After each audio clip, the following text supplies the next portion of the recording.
This program is brought to you by the Media Liberty Alliance Foundation in cooperation with OBBM Network TV, bringing citizen-led, creative local media to the forefront of local communities to foster a greater understanding of constitutional liberty and appreciation of what makes us truly free, starting with you and me.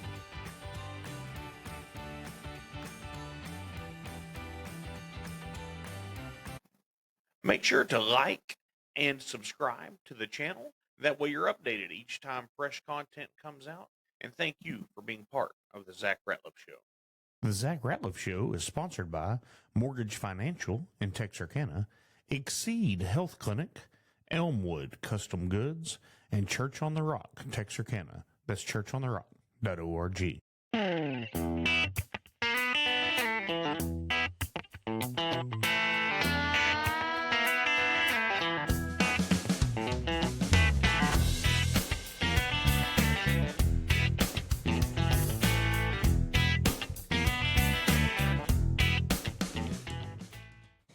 Hello and welcome to the Zach Ratliff Show. I'm Zach. This is Joe. What's going on?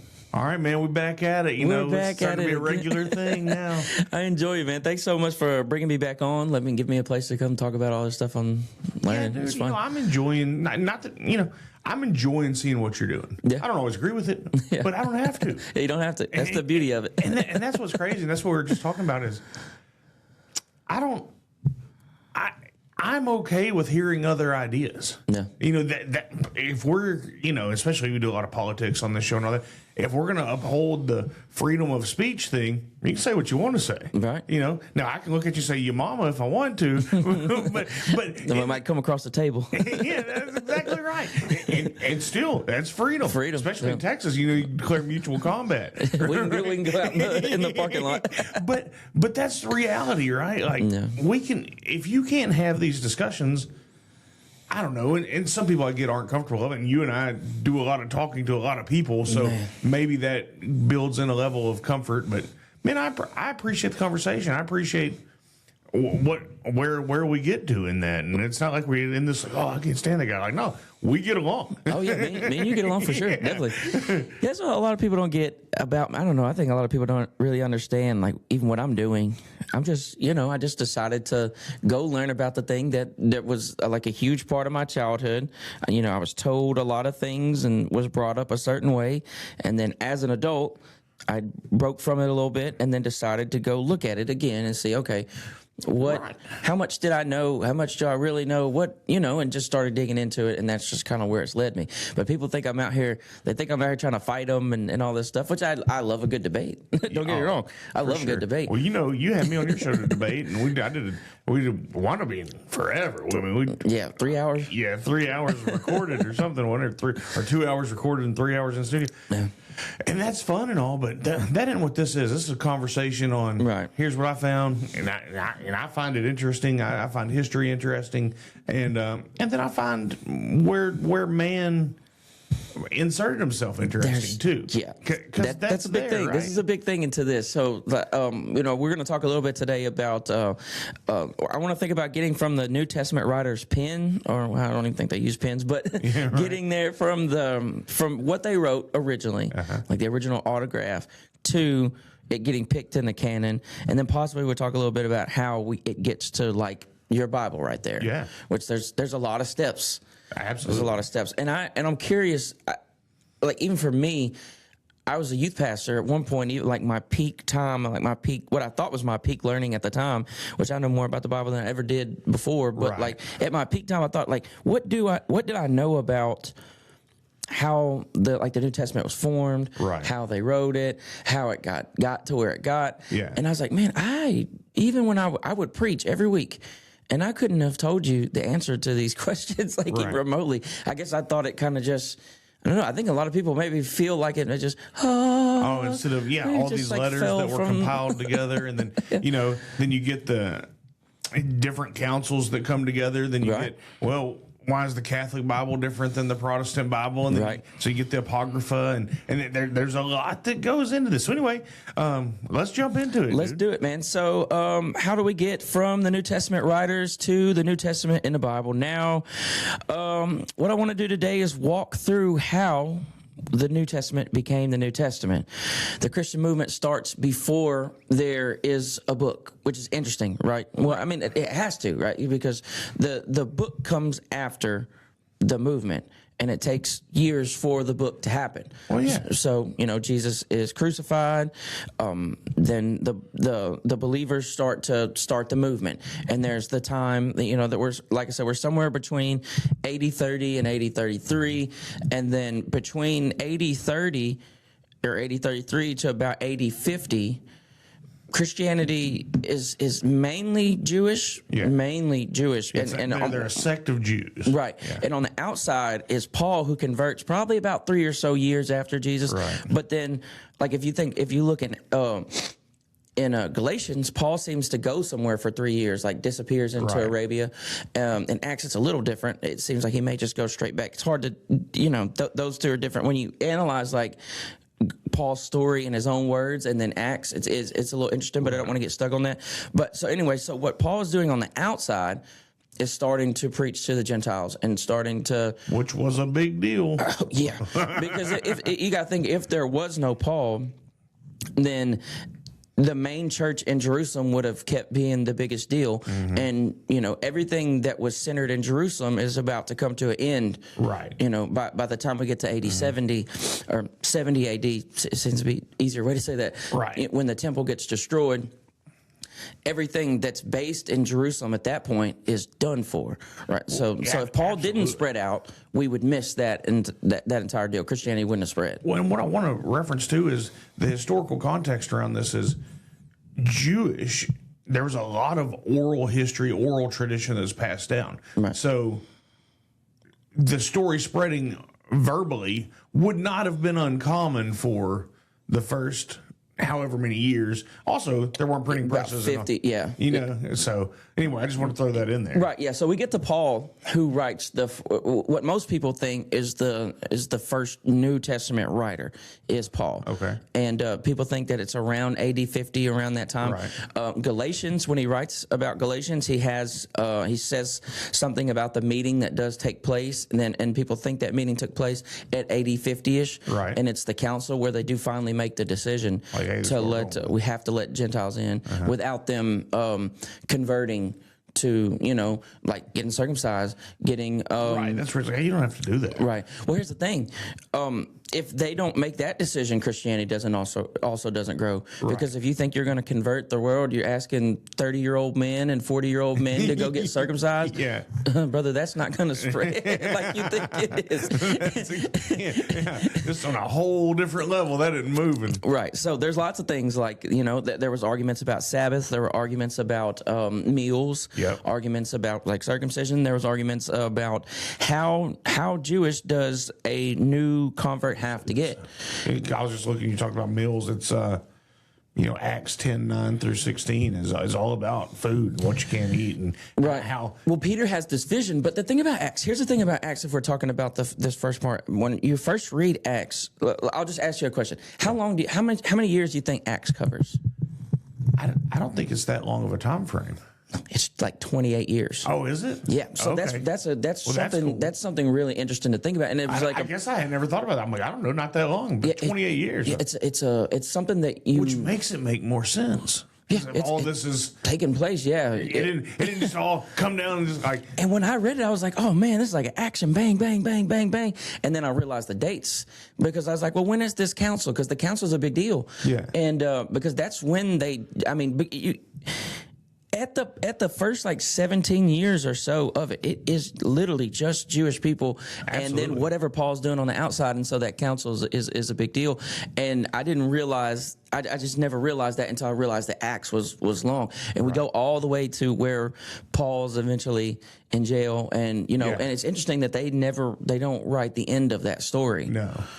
Which we assume Paul gets killed by Nero probably around AD 64.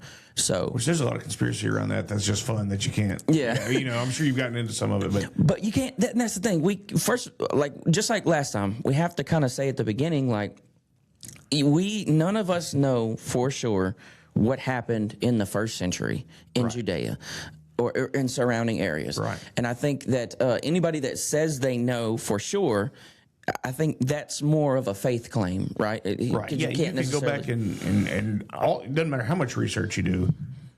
None of us were there, so you have to depend on firsthand, mainly secondhand, thirdhand sources to get there for anyone, not just Christianity, but for the whole time period. Definitely. I mean, yeah.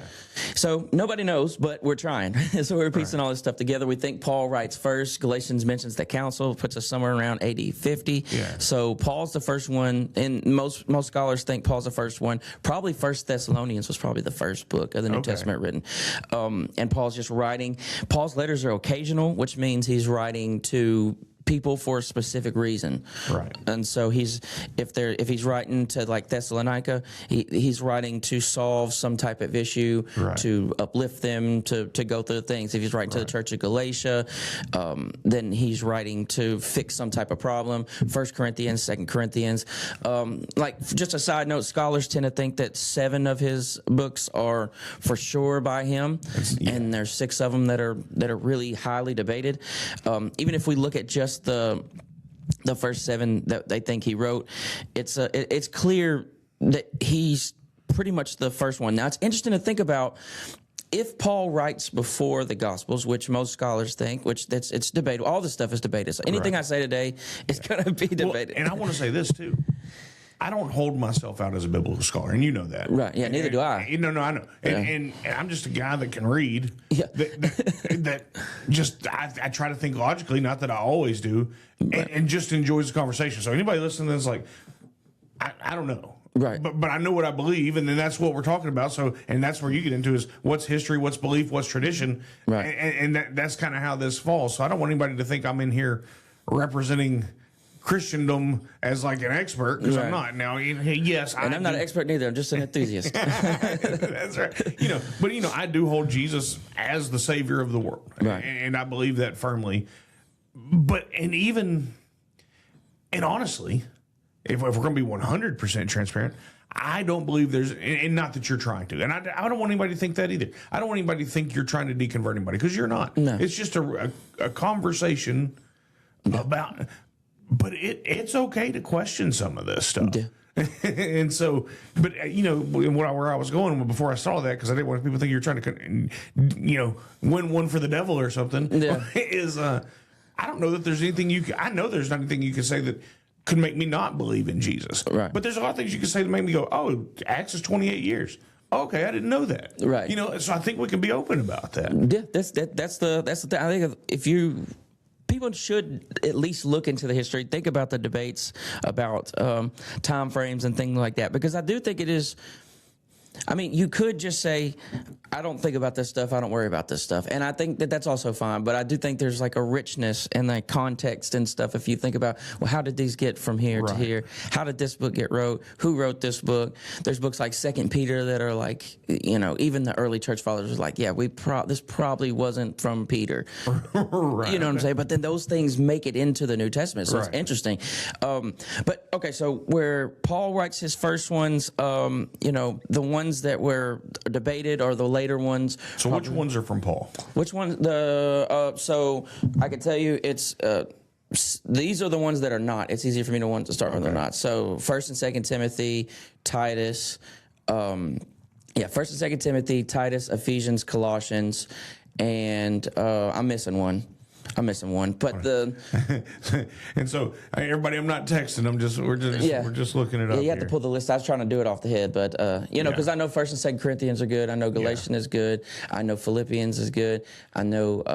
So it says Paul. Philemon. Yeah. So Paul is traditionally credited with authoring 13 books, the epistles in the New Testament, which are letters he wrote to early Christian communities. So that's one thing that I meant to say earlier is Galatians, and you kind of mentioned it.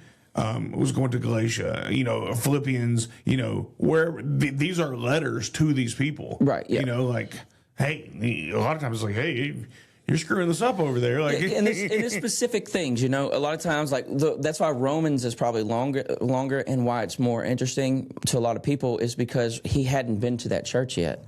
And so he's laying out like all his theology Yeah. Because he hasn't met these people, like, or I think he may have met some people there, but he hasn't been there. He didn't start this church. Yeah. He started a lot of these other churches he's writing letters to. Yeah. And another interesting thing to think about is despite how many you say he wrote or that he didn't wrote, and we come to 13 or to 7 or whatever, just to think that those are the only letters he wrote is crazy. He probably wrote a ton of letters, and he probably wrote the letters that we didn't see. Every letter of Paul is a one-sided conversation. That is another thing to think about. Them. There's another right. Yeah, they probably wrote to him to tell him what was going on. Yeah. Wouldn't it be awesome to get the letter from Galatia, right? And see what they said. So, like, half of the New Testament is a one-sided conversation with Paul to these churches, and we don't get the other side. We don't get what they like. We get what Paul chose to. So, like, let's say they made a bunch of complaints about what's going on. And Paul's like, okay, I'm going to write this letter. Galatians doesn't have that many chapters in it. Maybe he picks the top, 5 things to respond to. There could be more problems in Galatians. There could be more important things. The Bible's clear in respect to talking about Jesus. It's like, we didn't list his whole life. It can't list the number of books it would take to fill up all the things he did. Right, so John says that. Yeah, and so I feel like this, I hate to call it a highlight reel, but... Well, the Gospels are definitely a highlight reel. The Gospels are definitely a highlight, but so is some of this that is picked out. So here you're 7. You're 13. Right. Well, I'll start where you started. You're 7. No. Okay, you're 13 that are the epistles are the Romans, 1st and 2nd Corinthians, Galatians, Ephesians, Philippians, Colossians, 1st and 2nd Thessalonians. Thessalonians. I don't know where I went on that. 1st and 2nd Timothy, Titus, and Philemon. The 7 that are undisputed are Romans, 1st and 2nd Corinthians, Galatians, Philippians, 1st Thessalonians, Philemon. Yeah. And so then, and what you were saying is the other ones, the other 6 are kind of like, maybe he wrote them. Yeah. But maybe somebody wrote them and be like, oh, yeah, this is from Paul. In his name, just to give which did happen. It's called pseudepigraphal, or they're wrote in pseudonymously, which happens. And there's... it gives it a little weight, right? It's like...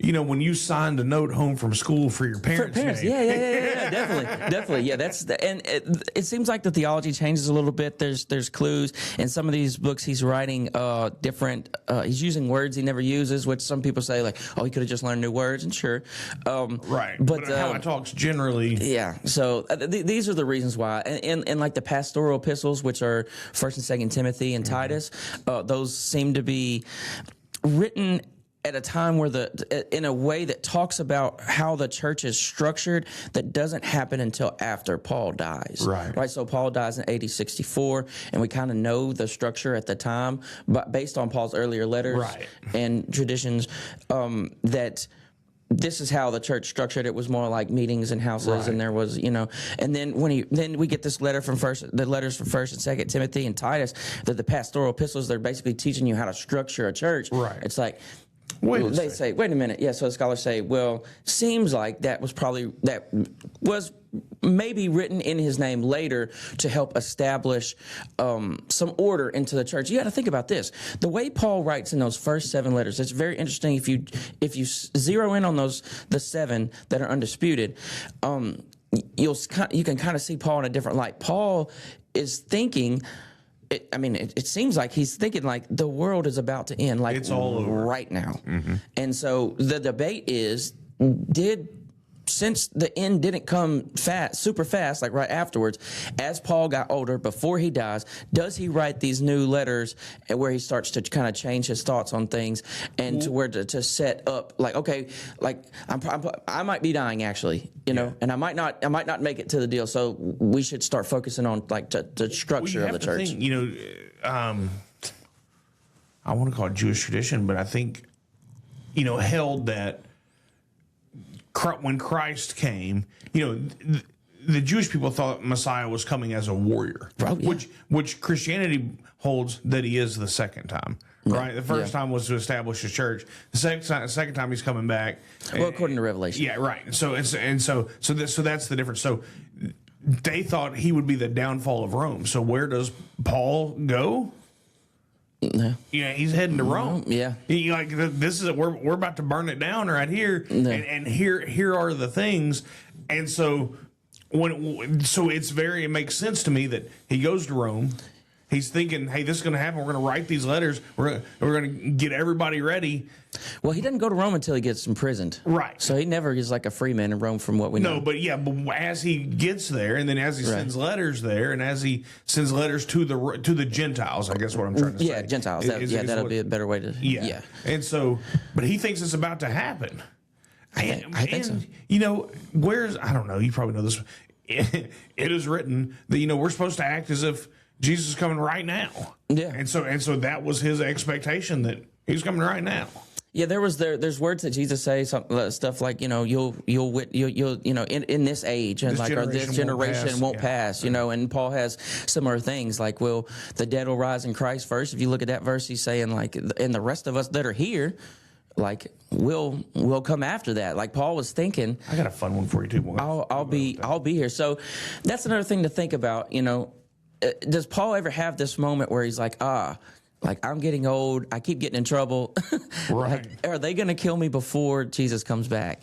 And so that all those play a factor into what they consider his and not. And you got to think, in this time, people were writing in other people's names a lot. Right. So that happens. What I was looking for was... What is it? Wherein you talk about, the dead in Christ will rise first, which sparked me to... That's 1 Thessalonians 4. Yeah, but I was looking at Matthew. A fun part of the crucifixion story that you will never hear preached on. Oh, you talking about 28? You talking about the zombie apocalypse? Where it's not a zombie apocalypse. But where the dead rise and walk through the street. The dead rise and walk through the street, and it's like, hey, this is just, which I believe happened. I have no qualm with it, or qualm with it, because a lot of people, a lot of scholars don't, even the conservative scholars. That's what I've been finding, that even the real, like the biblical scholars, like that are like, even on the conservative side, they're like, I don't know about that one. No, it's only in Matthew. Yeah. And then they rise first. That's the thing. The tombs break open as he's being crucified when he dies, but they don't walk the streets until after the resurrection. Right. And so I don't know what they're doing. They're like chilling or something. Right. Like they raise and then they chill and then they walk through the streets later. But that's never preached on. You will never hear a pastor preach on that. I 100% believe it happened. And I know we're not here for that, but when you said the dead rise in Christ, that's based in the fact that, one, we already know that Lazarus was brought back, and then it's referenced in Matthew that this is a thing, and not all of the Jewish religion believe that was going to happen. Not people that call themselves Christians, not all of them believe that it's going to happen, but I 100% believe it. Anyway, I just sorry to on you. No, that's fine. Because like I said, you won't hear that preached. No, you won't hear the I call it the zombie apocalypse, but it's just for fun. Yeah.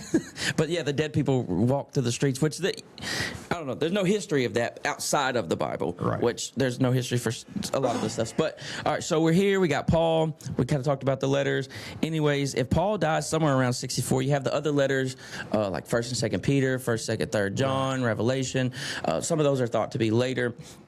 Like the authorship of Revelation is really debated about what it just says John. Yeah. We don't know which John. Some people think it's the same John from the Gospel John. Right. Some people think it's a different John. John is one of the most common names of that time. So there had to be a ton of Johns. It's just like James. There was like 3 James. That's really big tough. James, little James in the Bible. Yeah. And so it's things like that.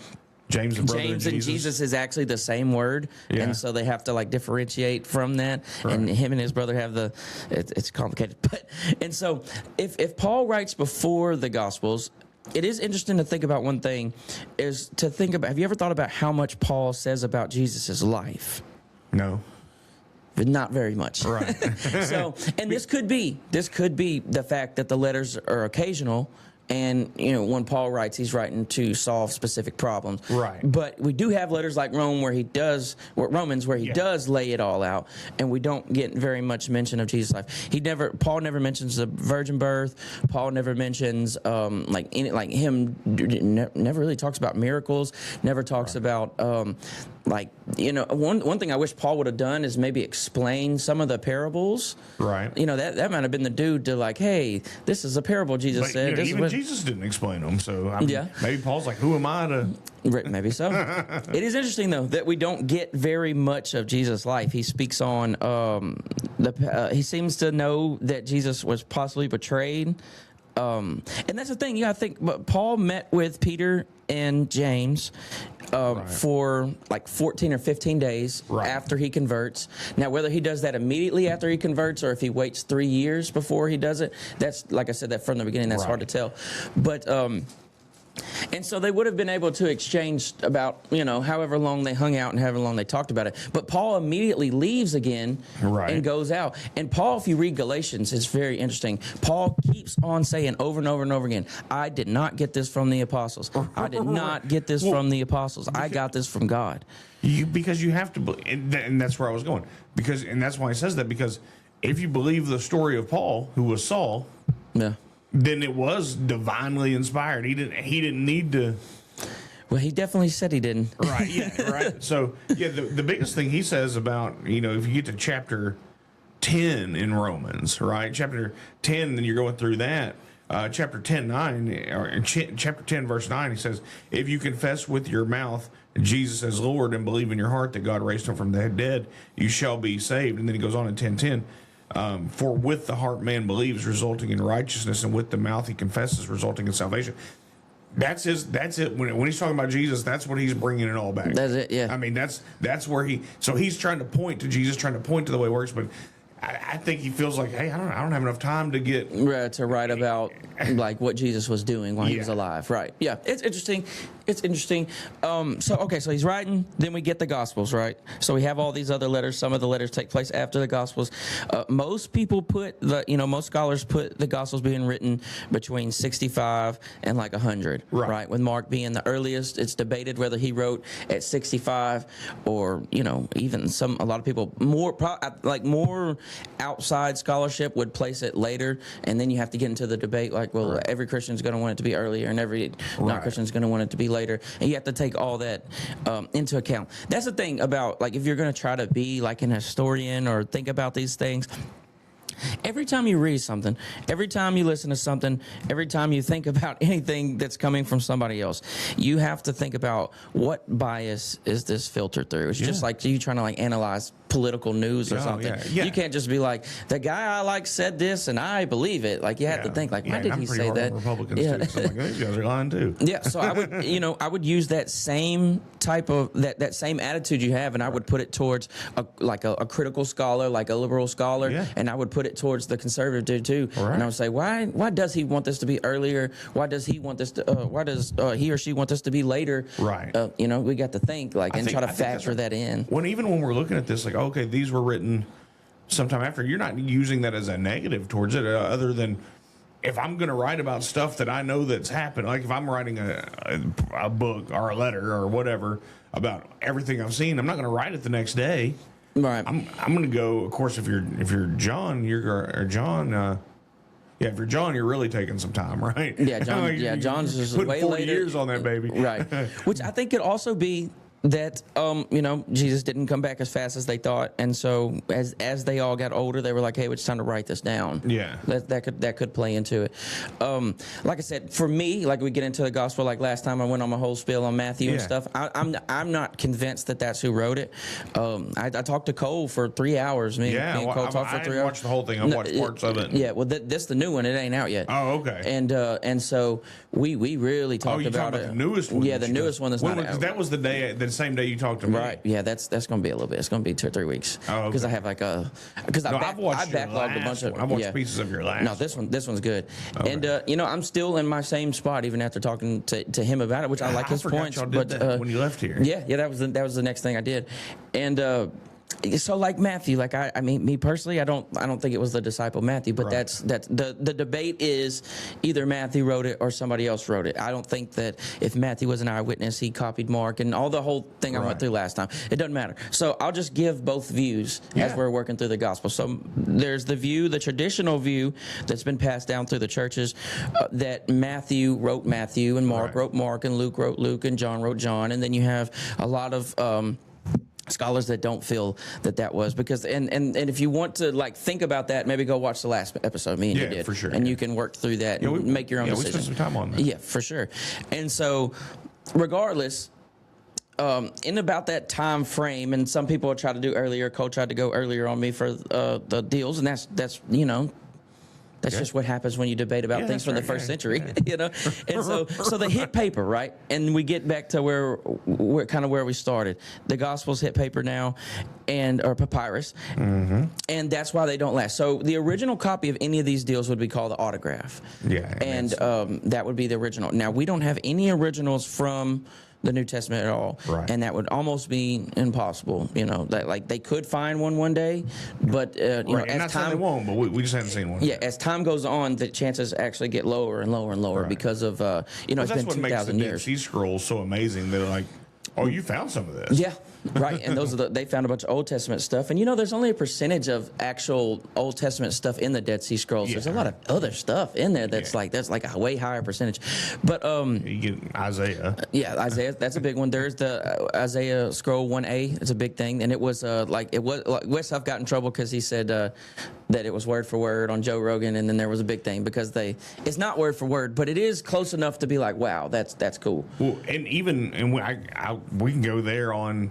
Well, I'll get there when you go into your New Testament, how it's formed. Right. Yeah. So they write it down, and so what happens after you have your autograph? What happens is that when you either, and so like this is speculation too as well because I can't know this. Right. And so we'll kind of work through what we think happens. So we'll say, I'll call him the writer of because it's debated, but I'll say so. Fair like enough. The writer of Mark puts down Mark somewhere and between. If it was Mark, it's still Mark. Yeah. He was still the writer. You're right. Yeah. So we'll just say the writer of Mark. If it's Mark, it's Mark. If it ain't, it ain't. Well, and, I read a lot when I stopped reading them a couple of years ago, but when all the Bill O'Reilly had these killing books, killing Lincoln, killing Kennedy, killing Patton, killing the Red Son, all these books about they're historical, but with fiction, right?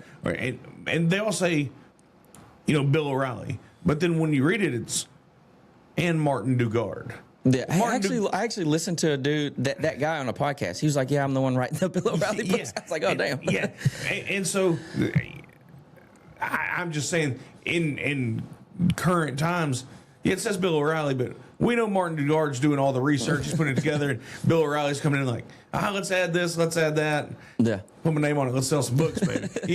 Like I'm just saying this isn't in. I just wanted to reference that. Like, this happens. That's right? interesting. Yeah. So Mark. Let's say Mark, the writer of Mark puts down something on papyrus, and so you have, if he writes it all down, and let's say he writes it in his papyrus, we'll pretend this is it. What happens now? How does that go from that to your Bible right now? Right. There are so many steps. It's crazy. So, first of all, Mark has to make copies, or Mark has to send the original copy out, and then it has to get copied. And then a bunch of people have to copy that. And then a bunch of people have to copy that. And then they have to copy And then they have to copy that. And then you got to think, over time, it gets regional after that, where if it gets copied a certain way in Syria, it gets copied a certain way in Rome. I heard clicking. That was my phone. Oh. I forgot to turn it off. I'm so sorry. And then it happens. There was like 3 main regions eventually, and this is later on. But at the beginning, these letters have to get copied by somebody else or by Mark himself and distributed. Right. Let's say it shows up at a church copies it, and now at the beginning, these are probably not trained scribes. These are just dudes. Right. Probably just dudes. And you got to think the literacy rate was super low. You got to find, so all this is like debated. It's hard to tell. But that's what's interesting to think about this. When it showed up to a church, who copied it? Did every church have a scribe? It's very difficult to know that. Is there just one dude at your little house meeting that's like, hey, I can write? Like, hey, start giving him the letters. He can write. Yeah. You know what I mean? Which very much is a chance, right? There's a chance. Or it was one dude for 4 churches. Maybe one dude doing a lot of it. Well, and that's where I was going earlier is, there's only bits and pieces of these copies of these manuscripts. Right. And there are hundreds of thousands of them. And the hundreds of thousands of differences that they can find. There's like 500,000 textual variants in between them. But in that, I think, and I don't know, they say that 75% of the statistics you hear are made up. So, well, I mean, I heard that in a debate between the two people that are like the foremost people. You got the person you got Bart Ehrman on this side, and you have the David D. Wallace dude on the other side. That's the Christian guy, right. And he is the real deal. Well, and he also said, like, everyone, like, they all agree on these big textual variants. Yeah. Well, but a lot of them are just spelling. And so that's where I was going. And that's where I was going with the percentage. Like 95 to 98% of them, or more, maybe it was 99% of them, are spelling or the interchange of a word or the use of a different word, and then very few, like down into the almost single digits, they don't change the faith principle. Right. Yeah. There's entire stories added sometimes, and you got to think. So, like, even what is it, Mark? Like we looked at the end. Mark is likely added. There's the story of where Jesus writes down in the sand. Yeah. That's more than likely not in that was in an earlier manuscripts. There's stuff like that, and you got to think. So, as we're going through, scribes get it. Every time a scribe gets a copy, we are at the mercy of that scribe for him to do the right thing. Is what we would say. The right thing is to copy it correctly so we can continue to have it. Our earliest copy is maybe P52 is like our earliest fragment, which is like I said, it's debated. There's like a 50-year window of what that was. Right. Maybe early hundreds of John. Right. But maybe like 150, 160. So so that's when we're getting fragments, and you don't start getting full letters until way later, like hundreds or 200 years later, and then we don't start getting codices until 300 or 400 years later, where we get like Codex Vaticanus and Codex Sinaiticus, which is they start to have large portions of the New Testament in there, where they start coupling Matthew, Mark, and Luke and John together for the first time, and things like that, and other letters. So each scribe, you're hoping when they touch it, when they do the right thing. You got to think, if someone wrote a note over on the side, that note could get copied in, and if that note gets copied over and over and over again, then it's part of it. That note could eventually end up in the deal. Maybe that's how you get that. Maybe you get a scribe once, and then you got to think, while they were all separate, the temptation to maybe try to harmonize stuff wasn't there. Like, because if a guy's just copying Mark, he's not thinking about Matthew. He's not thinking about Luke. He's not thinking about birth narratives and thinking about things that might, you know what I'm saying? Things that might make someone stop and like have to investigate a little bit more. If you're thinking of a Christian scribe that now gets introduced that there is 4 gospels now, like we were talking about the other day, where we get to like 180. So like almost 100 years after they're written, they do finally, this guy Irenaeus starts to decide. Yeah, he's like, hey, we need to use these 4. Like, it has to be these 4. There has to be 4 gospels. Now scribes, when they start copying, they're thinking about Matthew and Luke and John and Mark as one big thing now. Yeah. And so, like, if they see a verse that doesn't seem to line up with the other one, they might be tempted to change words or do things that that it's the human condition, right? Make it flow. Maybe, I mean, and I think those are some of the textual variants. And we also got to think about so if we're getting into that right after they're written, and by 100, we think that the New Testament is about done being wrote all the way, and so that now all those are in circulation. They're being copied. I didn't know that, but I mean, they're being copied and they're in circulation. Okay, and so these letters have been because they weren't written as books of the Bible. They're written as absolutely not. They're written as letters to I mean, John burns, Paul burns them down a couple times. Like, hey, you're doing this wrong. Yeah, no, Paul's not into it with them. Paul's main disagreement is with other Christians, which is interesting. But that's because that leads into this next point. From the beginning, they're trying to figure out what is the right deal, and so now we've got to not only think about they're being copied, they're in circulation. Scribes are copying. We're thinking scribes or people that can at least read and write are copying, and we get to this point where everything is in flux. Like, there's in this area over here, people believe a certain thing and people have their books that they like. Right. Because I want to stress this a lot. In this time period, until we get into the 300s, there's no New Testament. Right. There's no New Testament. Yeah. And so in this time, in this region, Down south, they like these books. Yeah. And they like this guy. Yep. And they like this guy. And over here, they like this guy, and they like this guy, and they like this And guy. that's who well, just like John the Baptist had his followers. Right. And so then they had to ask, like, and he's like, okay, yeah, you can go follow. Well, you get what you're, just like a TV show. I like this TV show, and this is what I'm,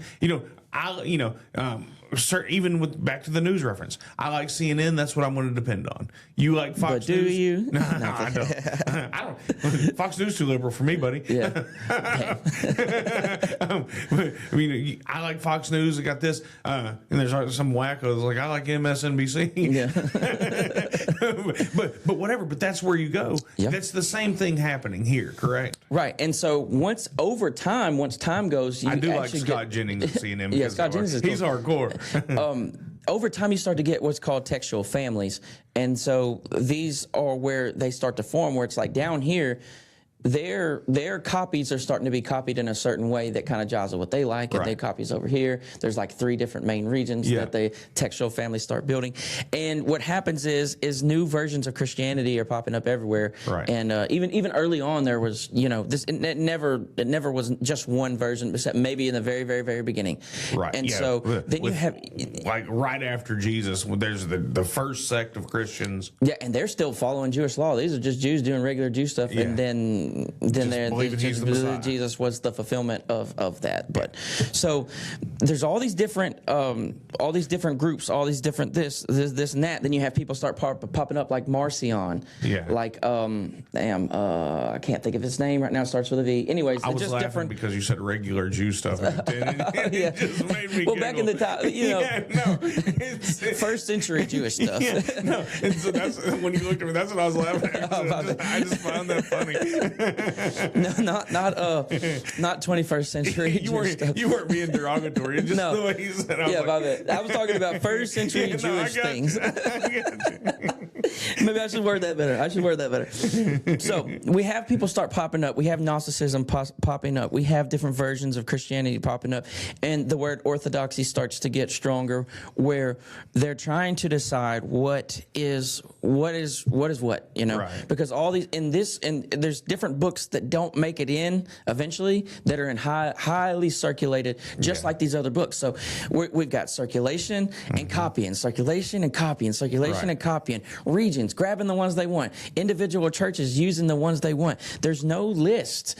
Right. There may be, you might know somebody that says, hey, these are the ones you need to get into if you're serious about it. And churches may communicate with each other a little bit. And there's different ones. You have somebody We know like... the churches were communicating because that's where these letters come from. Right. Yeah. But to think that they're all reading the same thing as in the first 300 years is right. absolutely not, because there's the Shepherd of Hermas, there's the Didache, there was letters from Clement that were Right, going around, like First Clement of Rome probably wrote around the same-ish time as John, probably maybe a little after, but and a lot of people thought that should be in the Bible, Right. It should be in the New Testament canon. So there's all these deals. There's the Apocalypse of Peter. Then you've got the ones that are probably apocryphal, like as far as are probably like pseudepigraphal or written by somebody else, Right. like things like Second Peter, more than likely, but that's another thing.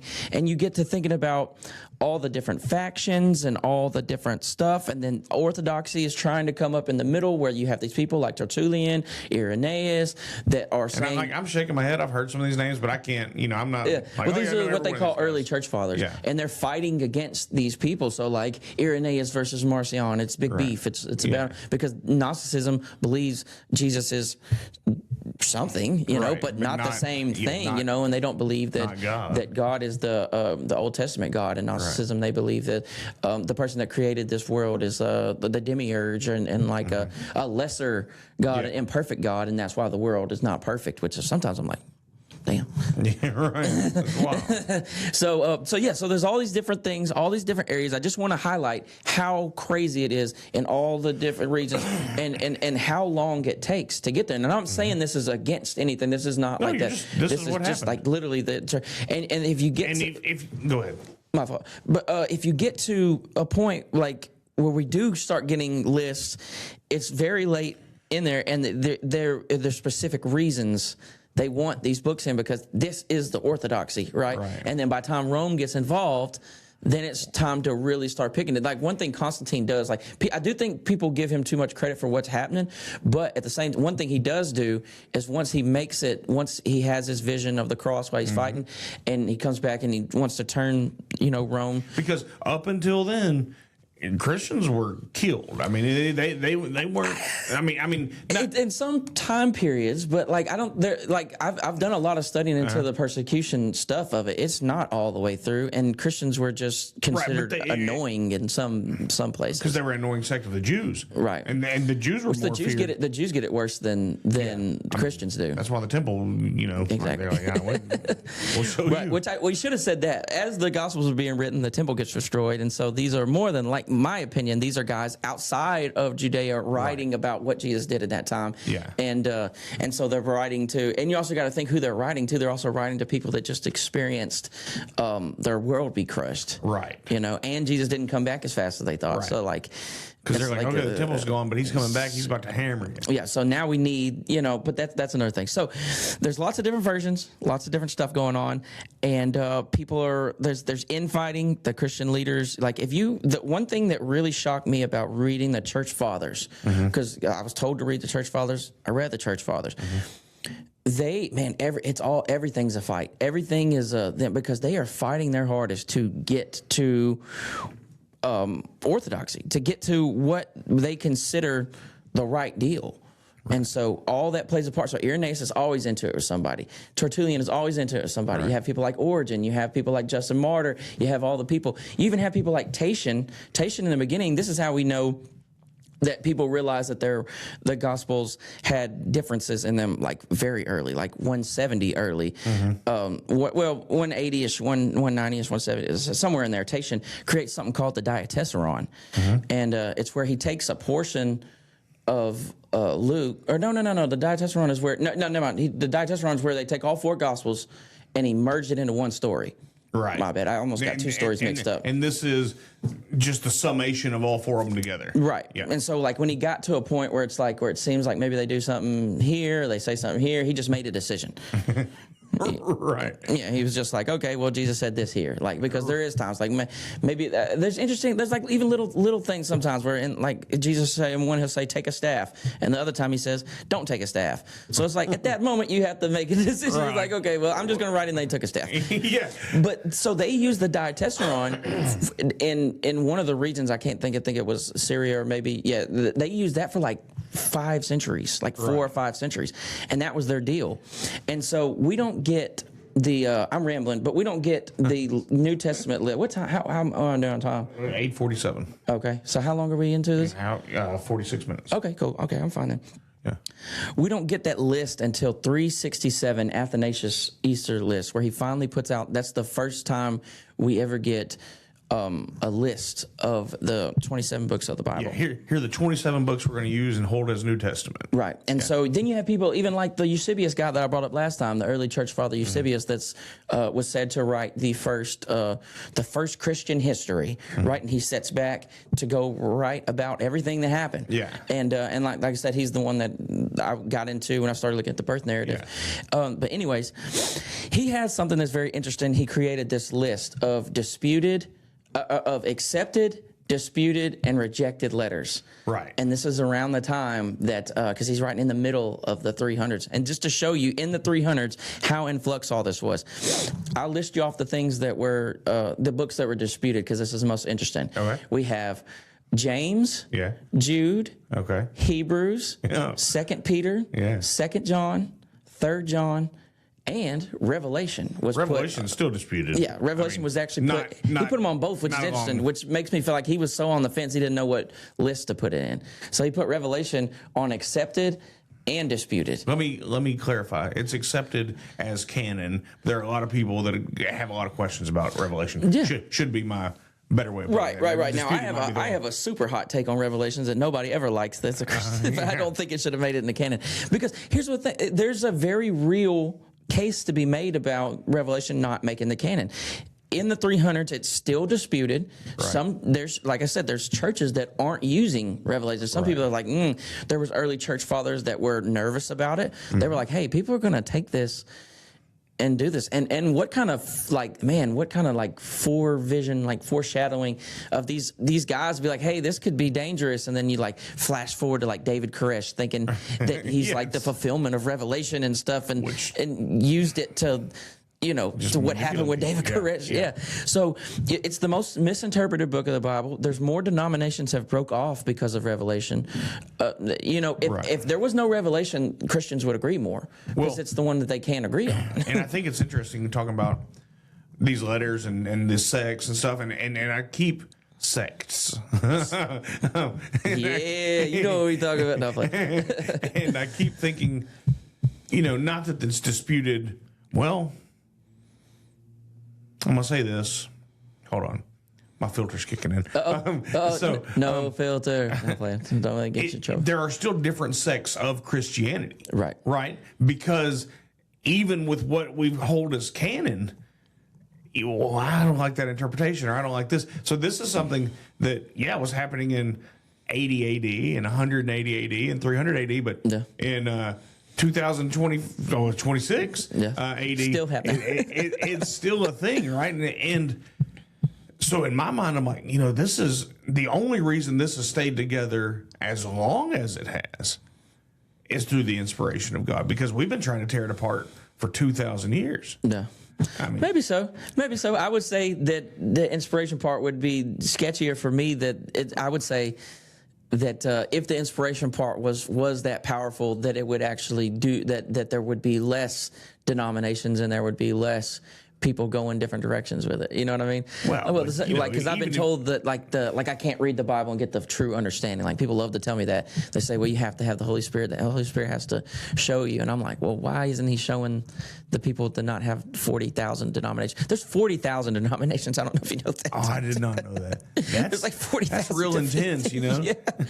But like you said, and we can argue about conclusions, but we look at the stuff and we're seeing the same thing. Like, it's people want to try to get to the bottom of stuff, and if they don't get to the bottom of stuff, right, they split. And this has been happening from all time. Tatian, because even Tatian's diatessaron that I brought up earlier, where he mixed them all together, the Syrian side of it, they loved it and used it for hundreds of years, and the main church bans it.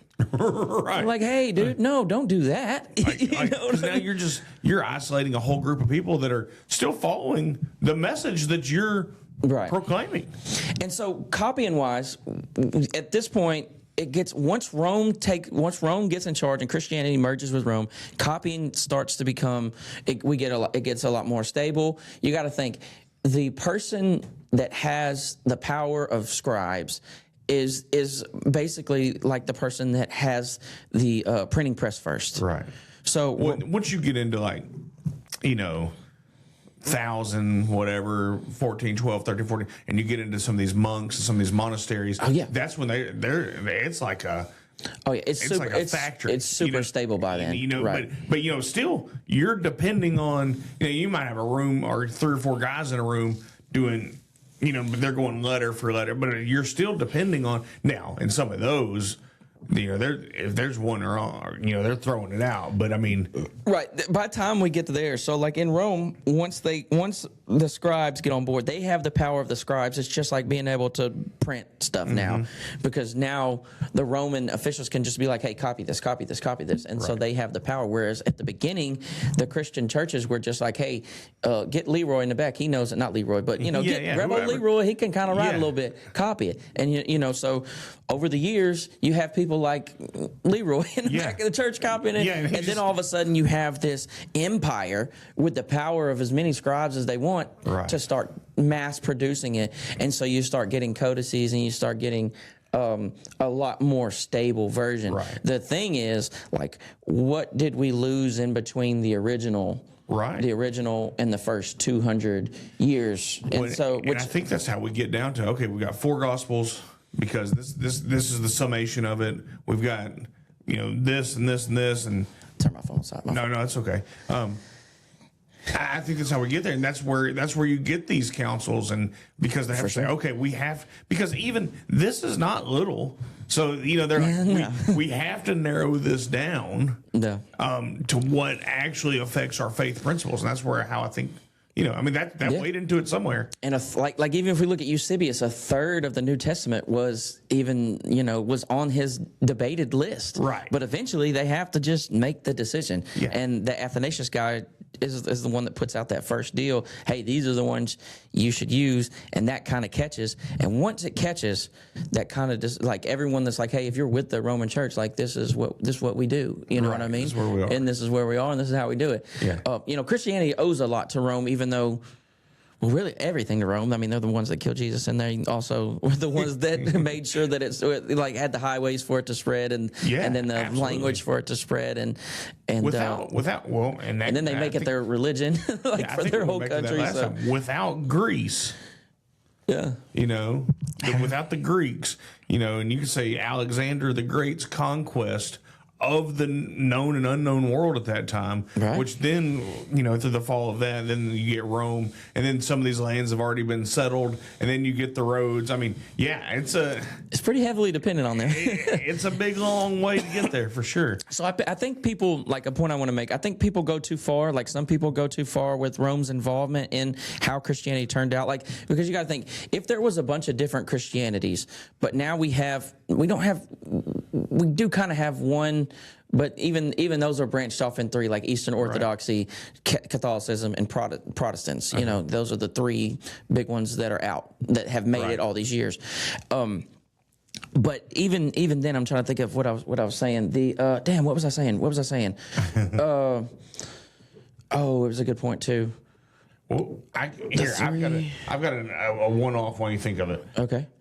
When we talk about Rome's influence, that's what it was. What it was. Right, Rome's influence. That's what. Okay. Some people take it too far. Some people don't take it far enough.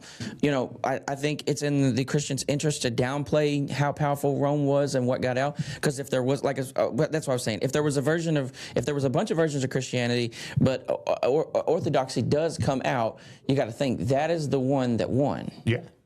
Right, and so that's all I'm saying is that some people downplay that, and I think skeptics overplay. Like you'll see the videos of guys that are just like, Christianity is just because it's just what the Romans picked. It's just what Constantine picked. First of all, Constantine didn't pick the books of the Bible. No. Constantine one of the most important questions he did ask was, okay, we get on board with Christianity. Rome gets on board with Christianity. He starts looking around, seeing all the arguments, seeing all the different sects of this stuff, and he finally just goes, hey, what exactly, he's like, we need to figure out, what do we believe? Right. Yeah, why do we believe this? So then there's then like you said earlier, there's all the councils, and then so the question of what we believe, it almost always comes from conflict. It always comes from disagreements, because eventually you got to say, hey, we got to figure this out. Like, what do we believe? So then you have the Council of Nicaea. A lot of people think that's when the books of the Bible are chose. No.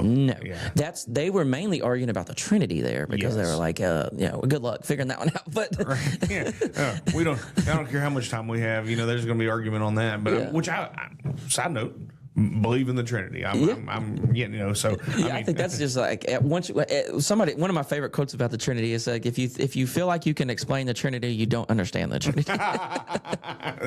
Well, so here was my thought on Rome's influence, even into America, and even like modern America, and just Rome's influence on the world. Ancient Rome. Right? Do you know? And you probably know this, but do you know how we decided how wide railroad tracks are? I'm guessing it had to do something with Rome. Yeah. So Rome, because they had the Roman roads, which we just talked about. Yeah. Then settled into Great Britain, right? And so all that. So the wagons, the Roman wagons that went up and down the roads, right, created divots in the stones. And so once they were there, the people then just developed all their carts to fit inside those ruts. Yeah. So then when the British put in the railroads, they made them fit in the ruts. Oh, dude. And so that's your measurement. So when the United States or in America, when they started putting in the railroads, they brought British railroad engineers and railroad construction crews to come over. So they used the same width that they used over there, but the width of your railroad tracks are the same today. Wow, are the same the width wagons of a Roman wagon that cool. would have carried the message of Jesus, right? So I mean, you could. I'm saying Rome's influence. Right. I mean, you drive down King's Highway and look at those railroad tracks. That's a Roman cart is that wide. That's nuts. That's a cool story. I like that. I always think that's cool. I'm like, oh, that's just a neat. But that's how great their influence is. And if it's that way now, how much was it? Back then, I mean, they ruled everything. Oh yeah, it was nuts. Let's talk about King James before we get to how much time we're doing. Good on time. We can do as long as you. Yeah, okay, cool. Yeah. So the next thing we see. So they picked it wasn't really a council that decides what books goes in. Right. The list finally comes out, and they kind of it just gets popular. I'm checking my phone because my daughter wasn't feeling good this morning, so I'm not trying to be rude. Oh no, you're good. And so after that, those are the ones that are kind of considered. There's still all these other deals, but Orthodoxy kind of zeroes in, and it's like that way for a long time. And they keep writing, and scribes keep writing, and manuscripts start getting made and made and made and made and copied and copied and copied and copied and copied. And then we get to now. Have you heard this? This is something that's crazy wild on the internet that I hear all the time. King James. The claims that King James did something to his Bible, that he did something that he influenced it, or because King James also had some type of book on demons, and people are like, King James was messing with demons, and we let King James. I haven't heard it, but I hadn't gone into it either. Yeah. Right. So I mean. No, I just don't. So the thing about that is that King James hired about 50 scribes to write the King James version. Right. And so King James didn't do that. You know what I'm saying? So first of all, King James didn't do that. First of all, another thing is King James wasn't the first one translated from Latin and some Greek into English. He was not the first one. No. There was the Geneva Bible. There was other Bibles. And so here's my thing. Well, one of the oldest Bibles, not converted, but just in general, you're going to be your Ethiopian Bible, right? I think that's actually that's actually like a legend. Yeah. Oh, okay. All right. But it's still, it's early. Like, don't get me wrong, it's early. But I think like the Geneva Bible. So what I'm saying is that there's more already out there, and there's manuscripts before. So there's literally nothing. Now, King James, they could have made some questionable, translation deals. Yeah. There's even one verse that seems to be added where they changed the word to make it line up with the Trinity better. Oh. So there was the earth, the water, and the Spirit, and they changed it to which is that's the version that stayed. Okay. But in the King James, he wrote the Father, the Son, and the Spirit, and those three are one. And you're looking at that, and you're like, dang, that verse looks like the Trinity. But it's like that was something that they did in that translation. So there are things like that, but there's nothing he could have done to change Christian theology because they still had earlier manuscripts to go look at. Yeah, you could reference back. Right. And so to get through King James and to get us closer to where we are in those Bibles, like even the New King James Version fixes stuff like that. Yeah. And now scholars are able to... What is that? New American Standard is okay. So, and we'll talk about how they translate them too, because it's interesting. But we get to today. What happens now is because of discoveries and finding older manuscripts and older manuscripts and people being able to study them. As time goes on, we're actually getting more accurate versions of the Bible which is wild. Yeah, because they can go so there's nothing King James could have done to stop this train. You can go back and look at these manuscripts, and they keep finding manuscripts. Find something from the 300, find something from the 400s, find something from the 500s. Right. And then like you said, we have thousands of copies that were copied when the monks got in charge of it in the medieval times, and so now these are super accurate. They're better. Like the Greek. They can go back, because a lot of it was the Vulgate was a Latin translation, right? And that had a big influence on the King James version. Because once you had the Vulgate, then you had a reference to go back to for Latin, right? And then you could come off, and a lot of it did. But there was still some Greek. They were using some of the Greek ones, but not as old. What's the difference in the Vulgate and the Septuagint? Oh, now the big difference. The Vulgate is just I think they got it to Latin. Right. And that was really important, but that's way later. The Septuagint was well before. The Septuagint is before the New Testament. Right. The Septuagint is the Greek version of the Old Testament. Okay, that's what I thought, but I wasn't sure. And that's what's quoted in the New Testament. Okay. When the gospel writers are quoting, and this is another reason why I think that they were it was later and that it probably wasn't the disciples, because they're quoting the version of the Old Testament that is Greek. The Greek version, right, which is the Septuagint, right? Okay, and so I just wanted to make sure I'm clear on. Yeah, but that's another thing. Every quote in the New Testament of the Old Testament is from the Septuagint, not the Masoretic text. Because like I said to start this thing, I don't know, Right. but I'm open to discuss it. Right, because like Jesus, another thing is like Jesus spoke Aramaic, right? Jesus more than likely spoke Aramaic. We have no evidence that like you can debate it, obviously, that Jesus spoke Greek, but like Right. I would assume he probably spoke at least both. Well, I mean, but how could you know? You don't. Yeah, it seems like if he's Greek was the internet. Greek was well. That's just like saying today. Well, I'm going to assume they speak English, but not everybody speaks English, even though it's the international language. Right. Right. So I mean, there's even parts where they quote him in Aramaic, even in the Greek. Right. And so those are just like the Lord, why have you forsaken me? There's that's him crying out in Aramaic, and they copied that down. My God. Why have you forsaken me? That's an interesting line, but. So I mean, but most scholars tend to think that because of where he was born and how he was raised and his, more than likely like his financial status and things of that nature, he probably spoke Aramaic, and so I would. So, Yes, like, I just always assumed he spoke Greek too, but. Yeah, you're right. Yeah, so but that's another thing. Like when the gospel writers do write down what he does say, it's they write it in Greek. So that, I mean, that's the first translation we have is if Jesus is on the side of a mountain talking to nothing but Jewish people, he's not going to be doing these sermons in Greek. So the Sermon on the Mount is not in Greek. We can almost just confidently say that. Why would he be preaching to all these Jewish people in Greek? Like, right. And so he's more than likely speaking what he would have spoken, which is Aramaic. And so when they write down later, all the years later, and like the Sermon on the Mount is in Matthew, it would be that's the first translation. That's translated from Aramaic to Greek, and then the translations.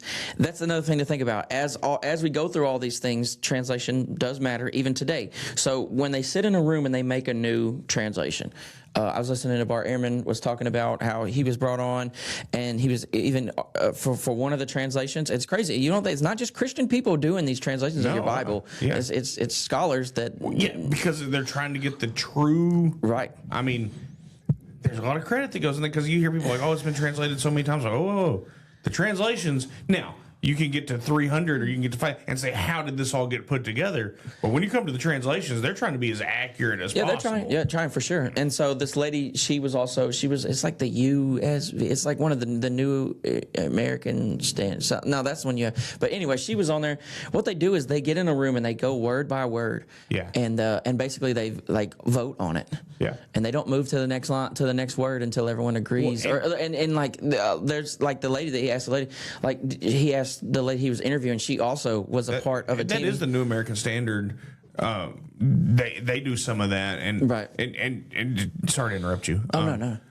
And so for anybody listening that's like, oh, it's word by word, so you can pull it, and that's pretty easy to find. Quick internet search will show you there's a scale of Bible translations. And so on one side will be your more conservative, which is like you're saying, word for word, and on the other side is going to be your phrase for phrase. Well, or even idea for idea. Yeah. It gets to you get to the Message or to the New Living Translation. Definitely. It's like, Jesus and them boys showed up. It's like I don't know if that's written at all. Jesus was low key chilling in Nazareth. There is a version like that with the boys. And so, but you can get to word for word. Well, that's in that version I have, but I have one version that has. Which I can't read it. I don't know if it's right or not, but because it's got Old Testament, you've got Hebrew, and then New Testament, you've got Greek, and then you can see the word for that and the word for that, and this means this, and then it'll give you but if you read that, it doesn't flow quite the same in English as what this does, right? A lot of scholars will tell you, like, you need to, if you really want to understand the Bible, like really, really want to understand it, you need to go learn the languages. Which absolutely. I've really thought about learning Greek to really get into it. Here's an interesting story. I don't know English. I just speak redneck. You know? Here's an interesting story where translations are interesting to think about. If we look in John 3, the story where Jesus is talking to Nicodemus, we got to think about, you can pull it up. And you got to think, both of these guys, there's absolutely no reason why this conversation would take place in Greek. These are two guys that are... you said 3? Yeah, John chapter 3 with Nicodemus. And there's no reason these guys would be speaking in Greek because they're both Jewish teachers, right?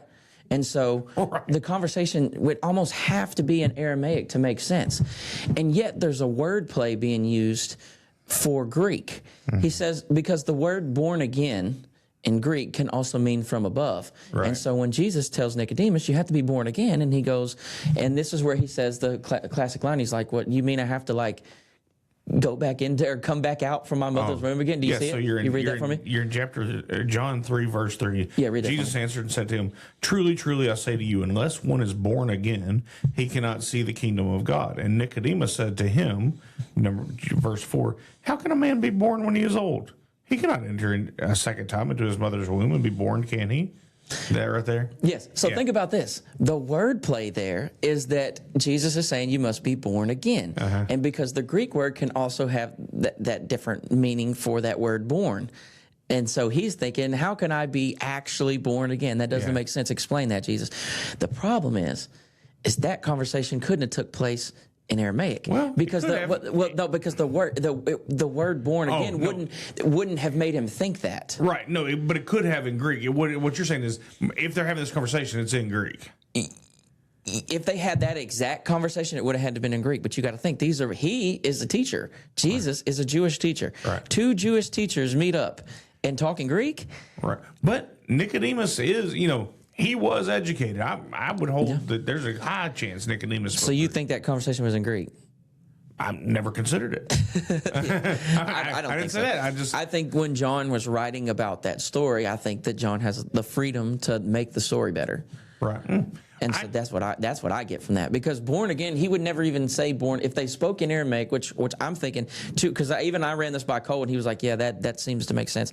And he was like, because if you say born again in Aramaic, Right. it wouldn't have done the same thing, because then Jesus says, no, born again. He explains later in the verse what he means by born again, and it wouldn't do the same thing in Aramaic. Well, to me, I just don't think it's impossible that Nicodemus would have spoken Greek. I think it's probably pretty likely. And Jesus maybe less or so, but it was the language. It was the international language then. Yeah, because I just like two Jewish preachers alone in a room, and they say we're going to talk to each other in our non-native language about spiritual things. That's what gets me. I can acknowledge that point, but if we're going to the temple and we're preaching the temple and the Roman guards are in the temple and all the Roman guards are outside of the temple. Well, around the temple. Yeah. And then they're, then they talk to Pilate and then all the things. They probably had a translator, though, for Pilate. Right, but what I'm saying is Greek is commonly spoken in the area. Yeah, because Pilate would have probably spoke Latin, actually, more than Greek. There you go. But there probably would have been a translator for when they do talk to Pilate. But what I'm saying is it's not a far reach to think that they both knew Greek. Nicodemus, at least, because he was high. Maybe up in the I just say, what is what did we say last time? Probability over possibility. Right. What would two Jewish teachers do in a private room together talking about Judaism? Why would they be speaking Greek? Yeah, we're going to talk about Judaism. That's so that's just an interesting one. I'm not saying that doesn't mean like that's not like one of those like question, right? That's just an interesting, and it doesn't affect faith principles. So yeah. So it's interesting that right there. I think that could be John's way of just being like, hey, this is let me explain what born born again means, and not just regular one, and I'll have it. The conversation go like this, Right. Which I'm fine with that. That's like a kind of a more human way. The other people might be like, no, if they wrote it down and read, Jesus actually said that. But like, that's when we get into like how I was talking about analyzing, reading what Matthew says and what Luke says and what Mark say. When you get to those things like triple tradition, where they're all three say the same thing happened, and then you have the words in red, but they're a little bit different. They swapped words around, or you know what I mean. So like, those words in red, I would confidently argue that I don't think those are the exact words of Jesus, and that's up for debate, obviously. Right. And so I think you have to think about it's crazy, because you kind of have to think about, why did Matthew look at what Mark wrote and decide to change it, and then Luke look at what Mark wrote also and decide to go a slightly different direction, whether it's word choice, whether it's like even the prayer. I don't know if you noticed the prayer, like the Lord's Prayer, is not the same. Like there's different words. There's a line took out of one. There's different words here. One starts with our Father. One starts with Father. It's like at one point if they're looking at each other, which I think that they, we can go through that again if we need to. But like Mark was probably wrote first, Matthew and Luke second, John later. Matthew and Luke probably had Mark as a source. It's debated whether Luke and Matthew saw each other's stuff. There's also the Q source, which is possible that. There's another source that Mark didn't have, that Matthew and Luke had, that they could draw, because there's stories in Matthew and Luke that aren't in Mark. Right. And these two kind of jive together. But the creative freedom that they all have does come out when you look at them, and that's when it comes to not just reading what Matthew said in this part of the story and being like, okay, that's it. Or coming back and reading it later when you're not thinking about the other one. These are the ones where you put them beside each other. Yeah. I think that kind of comes back to where they are on putting all this together. Like, okay, we need some of all this so that we can get the full. Yeah, I'm just talking about like word changes, and like I'm talking about where they felt comfortable making some type of change. Yeah, where they saw the other one more than likely and was like, yeah, I'll change that. But but no, it's interesting, because think about this. Tell me, what do you think is the style it's written in, like the gospel specifically? Oh, I don't even know what that means. I don't know. So like, do you think it's do they, like when you read this, do you say, okay, is this seems like an eyewitness writing this, or this seems like a guy doing this, or what is the narration like? Yeah, I would think of it as a narrative, right? Right. But even like there in John, right? It's writing it as an eyewitness account, but if it was just Jesus and Nicodemus, was it an eyewitness account, or is he retelling a story he was told? John was there, so I mean, there's all those moments like that. There's and I don't know enough to know about styles of writing and all that. So what it is they're written in something called omniscient narration, right? And so that means that the author is comfortable writing the story, being able to tell you not only what people are saying, also what they're thinking. Also, they'll write down what their feelings are. So and so felt this way. Yeah. You even get stuff like her dream, like dreams. We even get, things like that. And also scenes that the writers could not have actually witnessed. They're comfortable writing down about what it took place right there. So are you holding that they were told these things then? I think all the gospel writers were told the things. I don't think none of them were eyewitnesses to that. Well, but that's debated. Not that they weren't there, but they weren't there for this conversation, so somebody had to tell them. So I can 100% prove that Matthew's not there for some of these things. Right. Matthew wasn't at the birth narrative. Matthew wasn't in the secret meeting with Herod and the wise men. Matthew wasn't at the secret meeting where they decided to get rid of Jesus. Have been told to him, right? Matthew wasn't either divinely or from a person, right? I mean, and I'm not one to ever say God can't talk to you, but, right? It does get interesting. So like omniscient narration, they're comfortable. They're not saying, this isn't just like I was walking around with Jesus one day and this is what he said when we were here. Right. It's never written like that. They're all like, Jesus would. I mean, like they'll write down and they'll tell you what the Pharisee was thinking during the conversation. Right. They'll write down, someone's reaction to something that was said. Like it's like, did you go interview them people? You got to think, if you went and interviewed everybody that did something outside of Jesus and the disciples, it's like over 30 people they would have to interview just in like Matthew or something. Right, so you would have to figure out what Herod was thinking. You have to figure out what the secret meetings with I don't know how many people the kings were like, oh yeah, now tell me why you thought that. Exactly. So what I'm saying is that when we look at it that way, like these guys are, like you said, you are right. It is the narrative for sure. These guys are writing a narrative, and when it's time you write a narrative, you get to a spot. My question is, when they got to a spot where they didn't witness it, what did they do? Right. Because they'll write about it confidently. Well, and so I always hold that the Bible is divinely inspired. Right. And so you think that God, yeah. And so I believe that God can, feed you what you need if you're depending on Him. Yeah. I mean, he can feed to you if you're not, if He wants to. But then the dependency from the other ones get like the divine inspiration. That actually sounds that to me that lines up more than anything. But then there's more problems with that because then somebody changes the word. Then they go change the word. Yeah, so it's like divine inspiration, but we're comfortable with changing what God told us. Which that's part of the human condition, right? Maybe so. I mean, because look at all, and I'm not saying anything in here's a fraud. I hold it to be the true word of God. But there are people that bend stuff to their will, but in this, I don't think it wanted. And then when I say bend stuff, I'm talking about faith principles and you drink this Kool-Aid and we'll ride this comment or whatever, however you want to do it. Yeah. And here it doesn't affect the faith principle, so maybe it is for flow. Maybe it is for God's like, hey, here's what happened. Make it. Write it down. Right. Well, you're off inerrancy now, so you've lost that. No. Well, no. If you get to that point, you have. No, that's exactly right. Well, that's the problem, right? So that's where we are. But I'm not off inspiration. Right.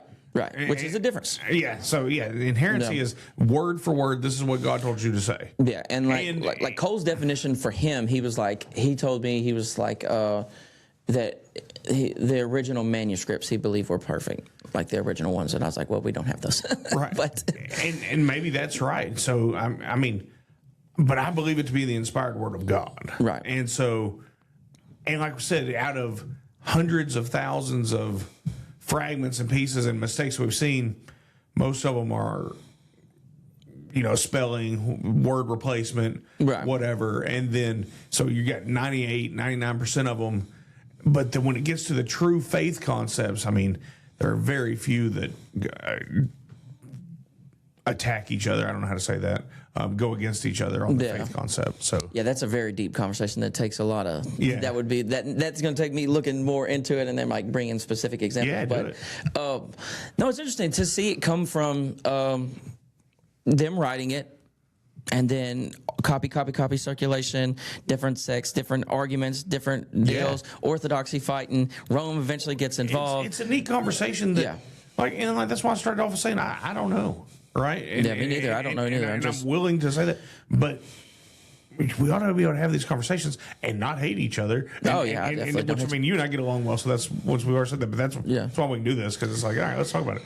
I just think it's interesting to talk about because it's like at church that does if you ask like an apologist, right, somebody that really is into it, and they can give you all this, and they'll give you a lot of the same stuff I said, a lot of the same information. Just arguments will be about the conclusions, right? But at church, you will not get this conversation very often. Well, and that's why I'm always, but it doesn't bother me to say I believe some of this on faith. I'm not scared of, and some people are like, well, I want to say this. Well, historically, from a secular standpoint, there's a lot that can be proven out of this, but a lot of it's faith, I'm okay with that. Yeah. And so I think that's a big element. People are losing the faith side of it, and they want to make it like They want to say this is history, like more than like faith. It's like, are you trying to have faith or are you trying to have history? Right. Like, I'm okay with saying this is my faith. Yeah. And I respect that. Yeah. Now, is there history in here? Oh, yeah, there's definitely. Now, is it perfect? That would be the argument. Yeah. Right. Yeah. There you go. Yeah. Okay. So we've done this. We've covered it. Was that fun? Was that good? I enjoyed it. Yeah. Cool. But let's don't end it here. Okay. Yeah. You want to get wild? Let's get into your beef with Noah. Oh my gosh. So, we have to talk about Noah. What are we? How much time you get? Or do we need to do another show? What time is it now? 9:30. How long have we been talking? Hour and 21 minutes. Let's do Noah. Okay. Whatever. All right, because we got a beef with Noah. Okay, let's come back in a couple. Let's come back in a couple weeks, and let's. Or do you want to keep going? Can you go? Yeah, I can go right now. We can talk. We can talk about Noah. I don't want to do an hour on it, but yeah. So my deal with Noah is even when I was a kid, they told me the story of Noah, and I never was like, yeah. Right. This that was always one. Then somebody eventually was like, well, that's probably like an allegory. That's probably like a story. And I was like, you know what? I think that makes more sense to me. It's these people telling. I do think at some point there was regional floods, and I think that because a lot of ancient civilizations have. I mean, flood there's a flood story, and but some of them predate Noah, like that we know by a lot. But like Sumerian stuff, like the Epic of Gilgamesh, is like probably written down. Like Noah, if you hold Noah as true. Yeah, but then again, I don't ever start with. Thinking something is true before I look at it. I don't never go, Noah's right, so history has to be this way. I don't do that. But that's part of my faith principle. I say, the faith arguments are different, and that's fine. And but I don't tell you that it's not a faith argument. Yeah. But some people will tell me like you're dumb and if you don't believe in Noah's Ark, and I say, well, now we'll talk about it. Yeah. So you have like stuff like the Epic of Gilgamesh that was a Sumerian deal. It was written probably 1,000 years earlier, and on clay tablets about this guy that has to build this boat, and he goes out and there's a big flood, and he comes back, and this is where it gets interesting. He comes back, sends the birds to look for land. And the story ends on the mountaintop. It's like... And I don't know why that can't be a reference to Noah instead of Noah being a reference to Gilgamesh. Because Samaria is older than Genesis. Well... right. That's where you get, that's kind of where the argument goes, know, because you have Samaria popping up, you have ancient Egypt popping up, and then as even the big, you got to think even from Adam to Abraham, there is no Judaism, there is no Jewish nation or nothing. Which Abraham is a descendant from Shem, who once you get there, who was Noah's son, right? Which according to that though, everybody has to be descended from Noah, right? Well. Which is a genetic bottleneck that I'm not comfortable with. Before that, everybody had to be a descendant from Adam and Eve, right? Right. Well, if you look at it, when they come out of the garden, it almost very fast. It seems like there's a lot of people. So there's another argument that God created Adam and Eve within the garden, and that there was people outside of the garden. Have you ever thought about this timeline? And this is what I think is interesting about Noah on the faith side of it, right? Because I'm taking it as true. Yeah, because Noah's like 600 years old when this happens, and I do not believe that. But so I do, because Methuselah was 962 years old, and I just hold that as true. Yeah. So so that's where I'm operating from. And anybody, I just need that to be known, because I believe the Bible's the word of God, and that's where I am. Yeah. But so let's operate from this. If the Bible's true, I think is an easy way to preface this. Yeah. Then you get Adam to Noah.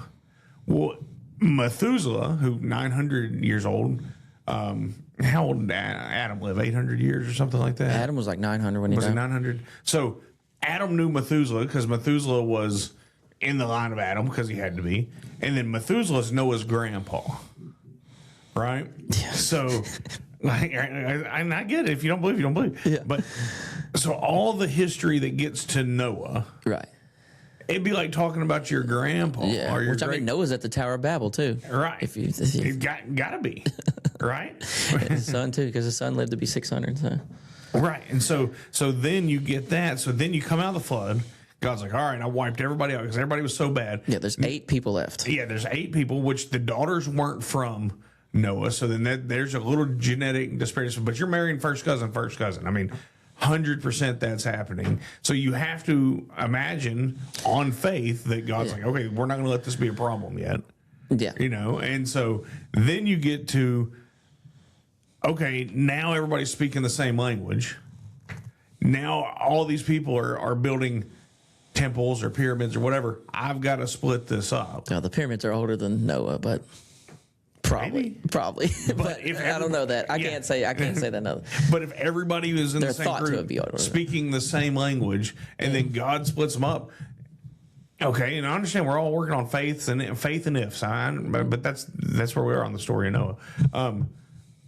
Then it's not weird to me that you get pyramids in China, and you get pyramids in Mexico, and you get pyramids in Egypt, and you get over time, because if all these people came from the same area with the same knowledge set, then why wouldn't they know the same things? How would they across continents? I don't You're talking know. about like if we're Alaska, operating like the on faith, land. how did God separate the whole world? Yeah. Yeah. I mean, we're taking a lot on When faith. you operate on faith, you could just say anything. Like you could never No, disprove anything at all ever. I 100% understand that, but like, that's why I made it very clear. I'm operating, and that's not biblical. What I just said, I don't want to present it as so. I believe the biblical narrative of it, but in my mind, I'm like, well, the genetic bottleneck. I'm like, well, there was already that because I already believe that we started from two people. Yeah. You're right. Maybe so. Here's my thoughts. Right. So first of all, we have Noah, right? In Genesis, it's interesting. He's never called a preacher. Noah he never preaches. He never warns anybody. He never does anything. He just lives for God, and God's like, hey, this guy's a good guy. So do you think he built it by himself? Because I heard a theory the other day he had workers, but then I was like, dang, if you got workers. You're really selling them down the river. I would imagine his sons helped. But I mean, how many hundred years did it take to build? Oh, I don't know. Does it say? I don't think it says. I don't know. Does it say how long it took to build? I should know this, but I think it does give us a timeline. I read it the other day.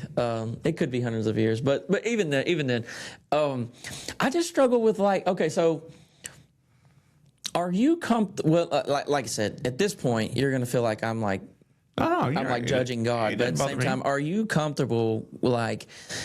About 100 years, it says. Okay, cool. Timeline infers 100 years from Noah, starting around when he was 500 and ending when he was 600. Some interpretations suggest 120 years. No. Okay. That's a long time. Just get with it every day. Time. Yeah. So I don't know. Like you said, that's just I don't know what to do with that. Okay. So But if you have 120 years, it makes it a lot more reasonable. If I was a bad guy, right? Yeah. And I was really immoral, and the police were to show up and, not just take me out, but take my son out, right? Yeah. Would you go, he had it coming, his dad sucks. Right. No, absolutely. So I get all these stories where the kids get killed is what gets me, because I'm just and there's really no concept of hell or heaven in the Old Testament. If you really look into it, they thought that there was this place like Sheol, where you kind of went right. and but there wasn't some people would be like Christians with a whole different new theology after all these years and after branching off of Judaism would be like, well, they went up to be with God. But the Bible doesn't say that, right? So these Jesus says it, but you're talking about before Jesus. Jesus said that the babies killed in Noah's flood to go to God. I'm talking about just people in general. Right. Thief on the cross. Today you'll be with me in paradise. Yeah, that's Christian theology. Yeah, That's not. Okay. I'm sorry. talking about. I wouldn't understand what you're saying. Right. So what I'm saying is back then you just died. In the Old Testament, thought, right? In the Old Testament, and then if you had lived a righteous life, it's referenced in the New Testament again. Yeah, Christian theology. Who was it in Jacob's bosom is what we talk about. Yeah. Okay. So, go ahead. Christian theology later, which is it's something that has developed over time. It branched off, and then they came up with their own theology. Okay. And I'm not saying it's right or wrong. I'm just saying that is what happened. Okay. And so if we look at what happens to a baby that drowned during the flood, I know this is tough to think about, but right. I don't think they went to heaven. I don't think they went to hell because there was no concept of that at the time. So that baby was just done for, I imagine. And that's I hate to even laugh. Yeah, no. But I'm just saying, all the times where God punishes entire nations or entire countries or entire lands, I always just think about the 4 and 5-year-olds, that just you're saying my dad's an asshole, and so now, excuse my language, but now, we're getting wiped out. So, and I'm trying to figure out, zero in, what was God trying to accomplish with the flood?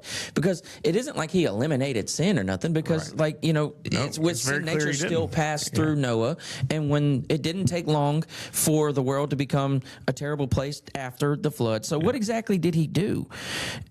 I think it was just judgment. I think it was just judgment for the time. Women, kids, men. Well, I have to hold that. God, once we're back to faith, though, I believe that God is just. I believe He's kind, He's just, He's merciful, all these things. But I believe He's right. So whatever He decided, them badass kids had to go. Yeah. But whatever He decided, I just have to have faith that right. He's God, so He's right. Yeah, but when people or taking it further than faith, and they're telling me it's history, and they're telling me I should believe this, and so then I start to have the conversation. Tell you exactly, yeah, but they do try, right, and that's why I'm always very clear. I understand people think I'm crazy because I think Methuselah is 900 years old. Because, but you get okay, like the moral conundrum that I'm in right now. If I'm thinking about the story and saying, damn, he just flooded everybody. And like when people like to say like wiped them out or something, I think or judged them. But like let's say the word, like God killed them. He killed the whole world, even, but 8 people. Yeah, absolutely. Because it says he was going to kill everybody. He found, I read it last night in Genesis, he found Noah righteous. Yeah. And so Noah's like, okay. He's like, okay. I'm going to kill everybody but you and your family and their wives. Yeah. But really what he said was build this boat and I'll save these animals, and because you're righteous, you can be on it. But he never said he wasn't going to, what happens if Noah doesn't build it? I think he still floods it. Okay, so you think just the world ends? Yeah. So what do you think, he makes new ones, or? I don't know. I mean, we're getting way off. Yeah.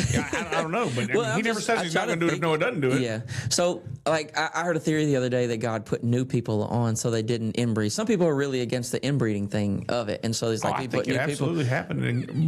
Because if he put new people in, he would have made them again new people with sin nature. Then he would, and he didn't do that because God's perfect. So, he made them originally where they messed up. Free will. I mean, that's a whole different debate. I know. I mean that's I know. With free will, does anyone ever choose God? I think I did. But like you, not like. Right. Well, now when there's the option to just like say Jesus and then that's good. But I'm saying like an Adam and Eve situation, you run the simulation 1,000,000 times. How many times do Adam and Eve mess up, or how many times do they? Yeah. One's all that mattered. Yeah. I think we might actually be in a simulation. That might make my toughest one. That's a fun show too. But it's interesting.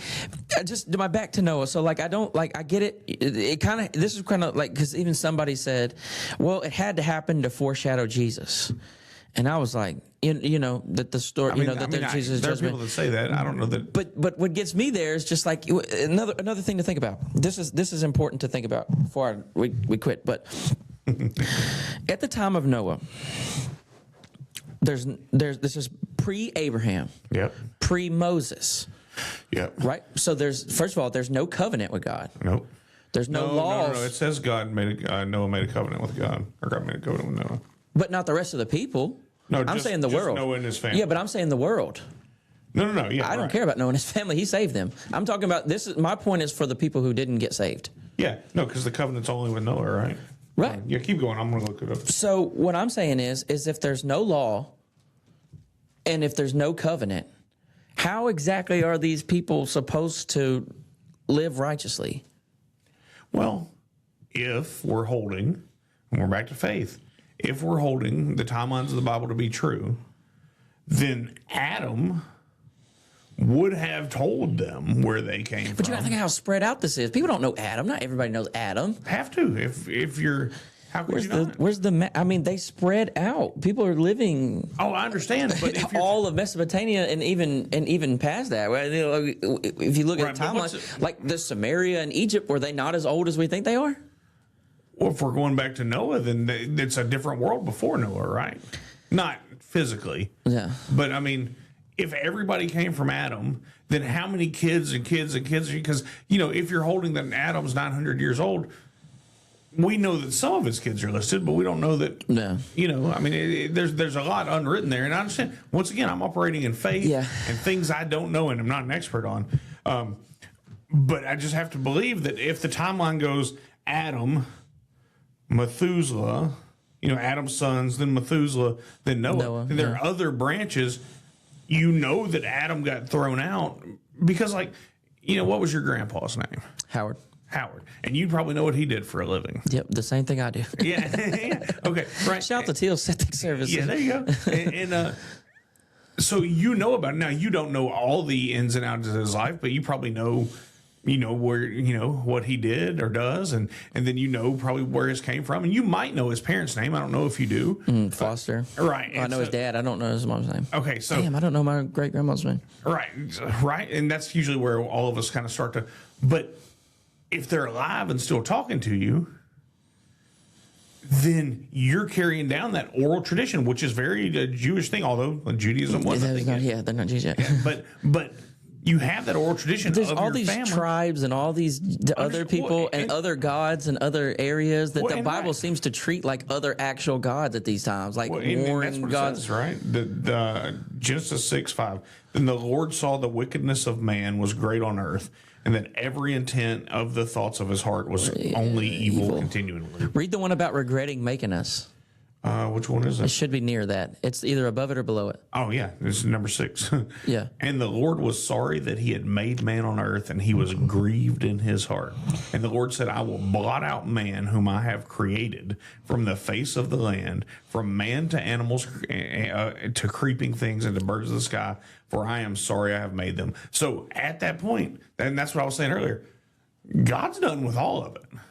He's like, I'm just going to put water on you, and you're all going to drown, and it's just going to be over. Then it says, but Noah found favor in the eyes of the Lord. These are the records of the generations of Noah. So I think God was done. Yeah, if you want to call it the end of the world, apocalypse, you can call it whatever you want to. Oh, that was definitely an apocalypse. He's like, I'm done with all of you. Regret making us is crazy. Right, you've made. But like, if you're like a perfect God, why does he make us and then regret making us? I don't get that. Right. I don't know. Right, because he's giving them free will, and he's like, "You boys going awry right here," you know. Yeah. And I don't know. It's nuts. It's a fun conversation. And I always appreciate you being on and just intellectually honest. Yeah. About what you know, and I try to be there because I don't know. Right. But that's I'm just an enthusiast, not an expert. Right. Just someone that spends a lot of time thinking about it. And that's okay. But we have to be willing to have these conversations with people that, in life, there are other things, just from getting to know you that we don't agree on. Right. And there are some things that we do agree on. Oh, for sure. And it's okay. Like we're allowed to not agree. Yeah, and man. still be cordial and friends and all the things. Yeah, I can't wait till you bring me back. Yeah. Over to bring you on my show That's next exactly right. Yeah, I'll come on anytime. So anyway, let's get out of here. Yeah, dude, thank you. Dude, I appreciate you. Thank you all for listening. One thing, Joe Teel podcast episodes are dropping every Thursday now. I'm back in action. Okay, so we're cool. back. And so we'll be there. I'll link to Joe as a collaborator, so you'll be able to Yes, sir. pick that up. And all right, I hope God blesses each and every one of you today.